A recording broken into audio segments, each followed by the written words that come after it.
உயர்ந்த ஒரு எண்ணம் உடையது தான் அந்த குருவி. அதனால குருவி வீட்டுக்கு வரா மாதிரி நீங்க அந்த நெல் கதிரை கட்டுங்க. நெல் கதிர் இப்போ விற்கிறத நம்ம கேள்விப்படுறோம். இப்போ கூட ஒரு கடையில் பார்த்தோம், தொங்க விட்டுருந்தாங்க. ஏதுன்னு கேட்டால் நாங்கள் வாங்கினோம், 1000 ரூபாய் கிட்ட போது கூட இருக்குது, அது வாங்கினோம், குருவிக்காக வாங்கி வச்சிருக்கிறோம் அப்படின்ட்டு.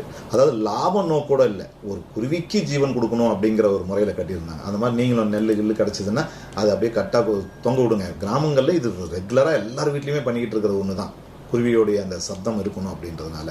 நீங்களும் இது மாதிரி பண்ணலாம். சரி, நெல் கதிரெல்லாம் எனக்கு கிடைக்கல அப்படின்னா குருவி வளர்க்குறதுக்குன்னே கூண்டு விற்கிறாங்க.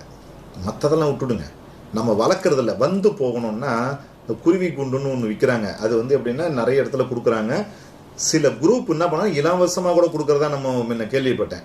இல்லைனாலும் அமேசானில் விற்கிது அந்த கூண்டு. அது ஒரு 300 ரூபாய் 200 ரூபாய்க்கே கிடைக்குது. அதை வாங்கி நீங்கள் வீட்டுடைய வெளியோ மாடியிலையோ சைட்லையோ தொந்தரவு இல்லாத இடத்துல அதை வச்சு செட் பண்ணிட்டீங்கன்னா குருவி அது கூடு கட்டிக்கிட்டு அது ஒரு